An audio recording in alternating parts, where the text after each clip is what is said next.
Stop! You're probably wondering how we got here. Well, let us take you back through the coursework process in a 4-part series where we answer life's hardest questions. 1. In what ways does your media product use, develop or challenge forms and conventions of real media products? 2. How effective is the combination of your main product and ancillary texts? What have you learned from the audience feedback? How did you use media technologies in the construction and research planning and the evaluation stages? We begin this series with question 1, so please sit back, grab your marking pens and books, and let us begin.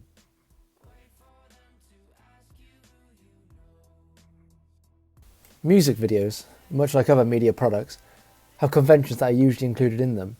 These conventions have been specified by Andrew Goodwin in his dissertation about music videos.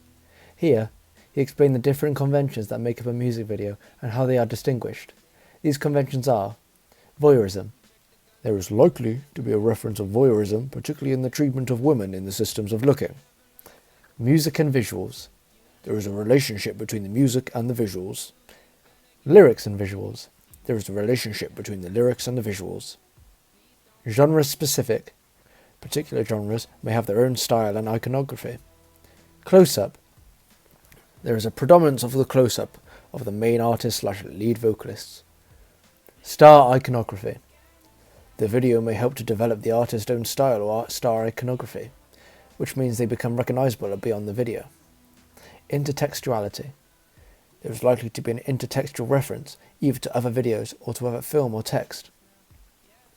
Music videos aren't required to include these conventions, however videos that do normally look more realistic. Number of conventions mentioned by Andrew Goodwin. Intertextuality is something we wanted to use at some point in our video, and the predominant part of this is at the beginning when Patrick lifts himself out of the bed to look at the camera in a mid-shot. This directly links to the film Ferris Bueller's Day Off, when Ferris wakes up in the morning after his family have believed his lie that he is sick and turns to the camera saying, "They bought it." We also take jabs at the grime genre of music video at one point, copying the stereotypical shots of the car and the actors rapping in front of it, in a dark setting with the camera moving about with the beat. Close-ups are used a number of times throughout, in many different ways. We mainly use them to show emotion from our main character reacting to what is happening on the TV. An example of this would be when there is a big close-up of Patrick's eyes in the morning. This was to show the quick change to him being asleep, then him getting up very suddenly. There are also other times when it's used to build a drop in the song. For instance, we used it at one point to track quickly towards Patrick's face before he then turned and said, This is also done before the first drop when the chorus begins. This includes another track towards Meehan's face to show the shock of what is happening on the TV. This signified the drop and matched very well with the song. The video also follows conventions of a pop music video, using bright and vibrant colours throughout with a cheery beat. We tried to light the scenes brightly with colours popping out, apart from the grime scene, so that it matched the genre well. The video also follows tropes from indie music, as it's very different and strange, much like indie music videos are. We also matched some of the visuals with the lyrics. Make them stop is said at the end when Patrick is pulling wires from the TV to make the video turn off. This is to show the end of the music video, as well as the symbolism of the TV turning off at the end represented the turning off of the actual song. The music and visuals also linked, with the performer Patrick lip singing throughout the video to the song. There was also a lot of walking that was done to the beat of the song, particularly when the characters were walking through Gloucester, with their walk being significant to the beat of the song. As well as this, we looked at different digipacks and adverts that are from the pop and indie genre, as well as the rock genre. These were all different, some using bright colours and others using dark colours. For ours, we didn't follow the conventions that digipacks usually follow, and made our own contemporary one. We did take some inspiration from our adverts and digipacks, however. For example, we looked at a lot of different simple CD cases that we thought suited their genres. We decided to stray away from the indie and pop ones, as we thought our song does the same and doesn't follow the normal conventions used. We noticed that a lot of the rock and pop albums have the artist's face on the front or the band. However, ours links directly to the album name, Monster in Loch Ness, with the actual Loch Ness Monster on the front. Our product also takes inspiration from various different films, TV shows and music videos. We use YouTube for this, and we were able to find a few different videos that gave us inspiration.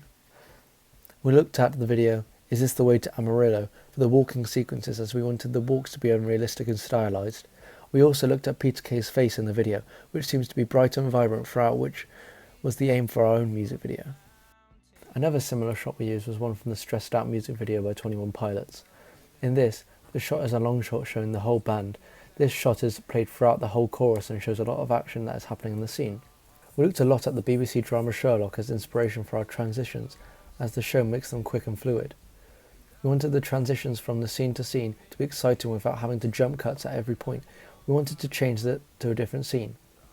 This was used particularly when the transitioning from the performance to the walking. Patrick jumps up and then when he lands, the characters are in a different location and they will continue with the video. With the Digipack, we developed a number of different albums which we thought looked good. We used inspiration from many contemporary pieces that we thought looked exciting and could create synergy between our work. We also found a number of adverts that we also took a lot of inspiration from. We liked how the advert by the Stone Roses used the reviews to surround the object in the middle and use this for our own, putting the monster at the centre. The only convention we broke from Andrew Goodwin's was voyeurism. We didn't have any female characters in our music videos, so this wasn't something we could do. We also didn't think the convention really fit with the actual song and decided to leave this part out. On the other hand, our Digipack and advert doesn't follow conventions at all, without it containing any of the common elements that you would see in a pop, indie or rock album advert. The bright colours used in a pop album aren't seen, as I didn't think it would look good in our product. The dark colours of the rock albums and adverts were also not used, as they wouldn't show any synergy between the video and the Digipack/advert. We followed a couple of the elements of indie, as we used contemporary and different styles of product. However, in the end, it looked good and worked out well together. On the whole, the conventions really helped us create something that we were proud of. They helped us set a framework for what we wanted to make, and in the end, what we completed was successful. We followed conventions a great deal throughout the process, which is good as other music videos have done the same and have turned out very successful. Thanks.